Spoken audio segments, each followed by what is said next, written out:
I gotta talk about this shit. So, I'm pretty grumpy. uh, but I need to get this shit out. So, it's dark. And I just want to talk about what's going on. So, I'm frustrated about my housing situation. And going through the process, still being processed on this never-ending loop of bullshit. This fucking nightmare of a merry-go-round. There's like literally no end. It's like the Matterhorn on acid, And I've actually ridden the Matterhorn on acid before, so. But that's what this shit is like. So, I've made a couple of videos about this whole process, and how we girls are processed through this shit. And I know a lot of this stuff applies to men too, but, I only know from my perspective, and that's what I'm going to be talking on. I know from, my professional life and stuff, and then, even just my experience witnessing, what the men go through. And there's a lot of parallels to it, but right now we're just focusing on moms and me in particular. So,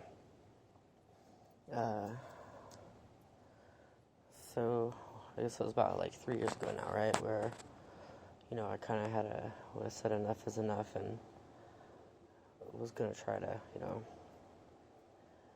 make some changes. Got myself into a dead end. I didn't get myself into it.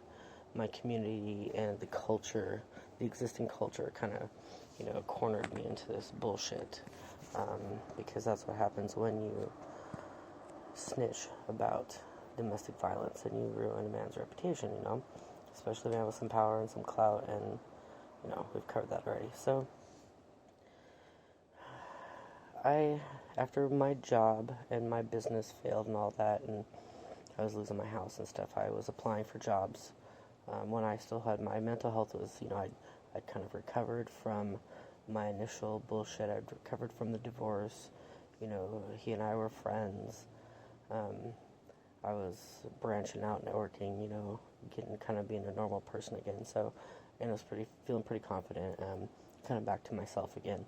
And I thought maybe just the way things went down at the tribe, that was just a little too close to home. So maybe it was just best to walk away from that. Even though I didn't, walk away on great terms, but whatever. But I figured, hey, I have plenty of experience. I have a desire to help, a genuine desire to help, not just to get a paycheck, but, and I'm resourceful, and I already know this job, so I applied and got interviews at, like, the Rainbow or Oasis, the Oasis House, MDC, Catholic Community Services, and every one of those interviews, except for the Rainbow House one, or the Oasis House one, that was a little, I kind of botched that one. Those people were really weird. But I did really good in the interviews.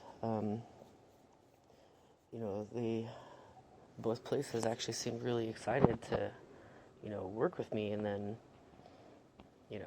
phones started ringing, and shit started happening, and I couldn't get hired, so every place I applied to, before I moved back in with Brian, because I had no choice, every place I applied to, no one would hire me, because I was even applying at other stuff like warehouse, falling back on my previous experience, warehouse, shipping, receiving, manufacturing, nobody would hire me, okay? So, fast forward, get back together, shit goes downhill really quick, because, gotta train you, and punish, don't forget the punish part, now I'm past training, now I'm just, a garbage dump. So, when he escalated really bad, then, I snapped. That's when I started my protest, painting the house and whatnot, right? So, I left, shit went down. So now I'm back in Tacoma, drifting around, friends' squat house, this and that, but I'm applying for all these places, I'm applying for all the resources, quote unquote, that are available to the homeless people, because, homelessness is a choice, right? and I actually have a couple of videos on my, on YouTube here that talks about some of that process already, like while I was going through it. I was at the shelter. I lost my place at the shelter because, Brian. When I tried to go back, nope, you lost your place at the shelter. And that was through Catholic Community Services, because I came back and I got, back in with them. I tried to get into the DV shelter, so I wasn't allowed to because I was a perpetrator, later on. So many places wouldn't help. It's just like a slam doors everywhere I went. So I go to Catholic Community Services because everything goes through coordinated entry in Tacoma now. 211, 311, 211, whatever. Everything goes through coordinated entry. So I'm going through, I started that process. Here I am after, not long after having an interview there trying to get a job. Now I'm there seeking their services. I'm seeking MDC services. I'm seeking all these services. Even when I was on the HEN program, seeking their services, no one could help me because of the eviction on my record, which was, again, his doing. It was due to non-payment. It wasn't due to the damage of the house, because that came later, after the eviction, actually. So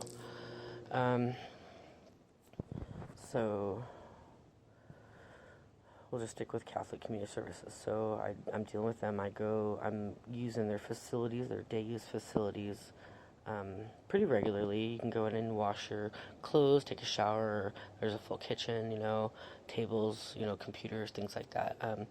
I really just needed the shower and the laundry, and I was always, very open with them, and I would check back in with my case every time I walked in.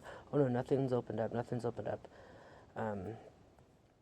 And then after losing my spot at the shelter, everything changed.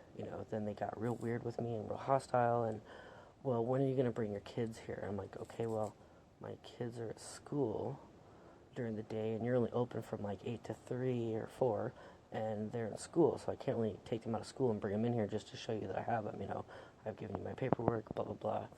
But they were just really making it difficult. And,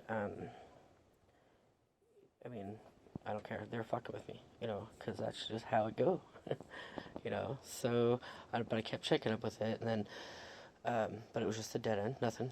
We'll let you know. We'll call you. Okay, fine. And then when I call them, still haven't heard from them. Call them back. Oh, we can't find your stuff. Let me transfer you here. Leave a message for them. Leave a message for here.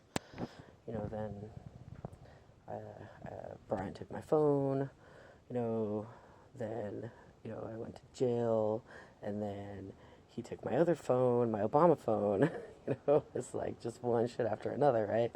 And then I'm hooked up with a different program trying through the tribe, and staying with my, quote, friend, Jennifer, who was my old coworker. And so now I'm trying something else, and then she kicked me out, and just, everything just went downhill from there, Okay, so now during this time, after being kicked out of Jennifer's, and now I'm at like Craig and Beverly's, and I'm working DoorDash, and I'm waiting to see the kids because of my case that's going on. I am applying at these places, and these places are telling me, okay, you have an eviction. These independent, low-income housing places. But no, you have an eviction, you can't do it. Okay, and then this one was like an 18-month waiting list I was on. And that was my last resort, and I'd put all my eggs in that basket. Well, not all of my old. That was the only place I had to put them at that point, because no one else was helping. The head DV place had already lost my screening 3 times. It's just one thing after another, right? So here, Catholic Community Services, and then this independent place was also a place that was referred through Catholic Community Services. So, now fast forward. I'm here where I'm at now at the beginning of last year. I'm like, okay, well, I shouldn't be here long because this spot is coming up, Okay, so, and then the Rona happened, right? So I know that my spot's coming up, and I go in there, and they actually let me in the door and all that. So, but then they start, oh, you have an eviction. Yeah, we can't help you. Whoa. You didn't tell me this a year ago? I thought we already covered this. Oh, yeah, somebody was mistaken. Okay, well, my eviction and my charges are all DV related because I was, evicted and stuff and I'm homeless because of domestic violence. Okay, well, if you can show police reports and, whatnot. Okay, well, the police reports that I had with him were like, years ago, and then the whole big cover-up bullshit, and now I couldn't call the police on him, because why? He called the police on me, like, I didn't have police reports, and that's part of one of the cracks in the system of the Violence Against Women Act, is that you need a police report to get any of those benefits of the Violence Against Women Act. For domestic violence, you have to have, except for employment, you can get unemployment without the police reports, I think. But I had a police report then, so I don't know. But you need to have called the police and tried to press charges against your abuser in order to get any of the protections afforded through the Violence Against Women Act. Thanks, Joe Biden, motherfucker. Okay, and here statistically, everybody knows, if you pay attention to DV statistics, that most victims don't report their abusers because of so many different reasons. Usually they're the breadwinner. Where else am I going to go? I don't want him to get in trouble. I just want the abuse to stop. Blah, blah, blah, right? So, and she told me there, she kind of laid it out to me there that, like, you're going to have to, you might want to get any letters that you have from your previous DV advocates,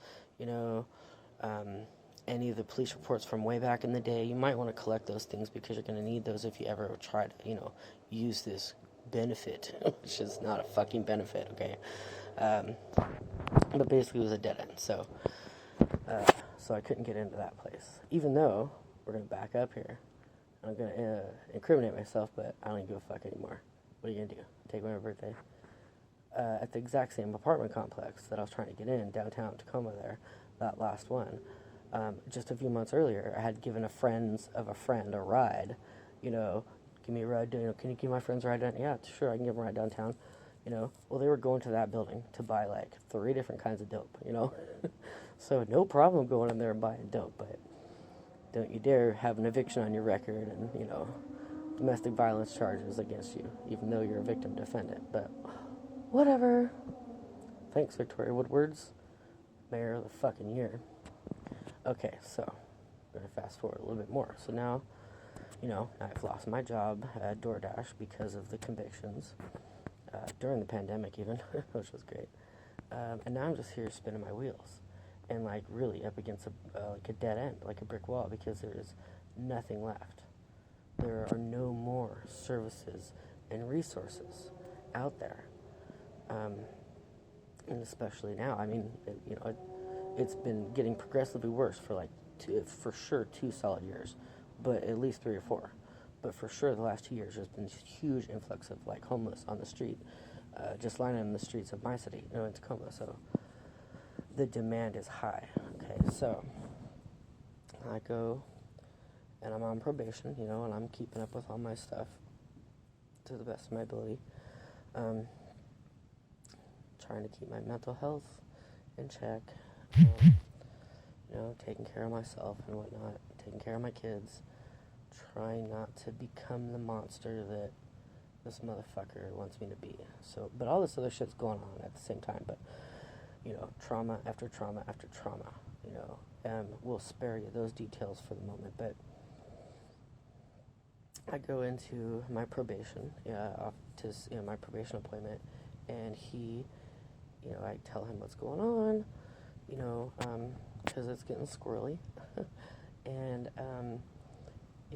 he refers me to this back to Catholic Community Services, or not Catholic Community Services, but the Pierce County Resource Center, which is tied to them, which is tied to Coordinated Entry, which is Catholic Community Services, basically. Okay, everything goes through this big hub. So he walks me across the street, calls the guy, walks me across the street, says, go have a conversation with this guy. Okay, cool. I go in there, trying to explain to him that, like, this DV is still going on because there's, like, things still happening from him and the chain reaction of bullshit in his little motherfucker blockchain, for lack of better words, that is still affecting my daily life, right? And my mental health and my safety and, triggering PTSD responses, all this stuff, right? And that, okay, hey, I'm back to square one again. Like, I told this lady I'd be out in like 3 months, and it's been like a year now. I don't know what to do. And so he proceeds to tell me that, well, we're right back to where we started. You need to be living in your car for us to be able to help you. It's like, are you fucking kidding me? Okay. Now let's back up again. I know it's a little convoluted, but we're going to back up again. Had I had safe housing when I applied the first time with them, I would not have gotten convicted or charged and convicted with domestic violence because I would have had a safe place to take my son that night. I would have had a home to take him to, so that he wouldn't have to have been in the same room while Brian and Victoria were fucking, you know. And that's what triggered the fight, the anger and the fight, and you know. And I'm trying to explain this to him too, and he's just like, yeah, that's a bummer. And I'm like, yeah, that is a bummer, you know. And you know, he walks me through the steps again, and it's basically the same exact thing. You have to be living in your car. Now here's the kicker, okay? And he even said, like, you know, you call, you know, say you know that you're gonna be out at the end of July, you know, because we were talking earlier this month. You're gonna be out at the end of July. You know, you call me, you know, 2 weeks before you go out, you know, or whatever, and let me know, hey, start this process. Because one thing they have is just like cash that they give you up front to move in. If you can find a place, okay, then if that doesn't work, you know, and that's a one-time thing, but then if that doesn't work, then they send you to the next case manager or whatever, but now you're in a queue, which means you're like 30, 60, 90 days out from even being talked to seriously. Otherwise, you're just waiting, right back to where I was in Olympia, waiting for the tent city to open up, waiting for, you know, the housing programs, waiting for all this stuff, trying to get into Safe Place, trying to get into all these other shelters that never happened. Literally right back where I started. So, but that's okay. So what I was going to say is, here's the kicker: is if I go out and get into my car and go live in my car again, two things. One, I can't have my kids with me because I refuse to take my children out onto the street. I refuse to put them through that hell. That's, you know, I just refuse. And if I don't have them with me, and I tell fucking, you know, Brian that, hey, I can't, you know, I gotta do this thing, he's gonna be like, okay, well, we're going back to court. And every time we go back to court, he wins. Why? Because the motherfucker club, okay?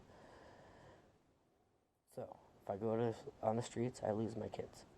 And I told the dude that, and he's like, well, can't you get your probation officer to, like, write you a letter or something? I was like, I couldn't even get the courts, you know, and judges to, like, you really think a letter from my probation officer is going to sway him at all? And I think that might be third-party contact while you're mentioning it, you know, so there's that.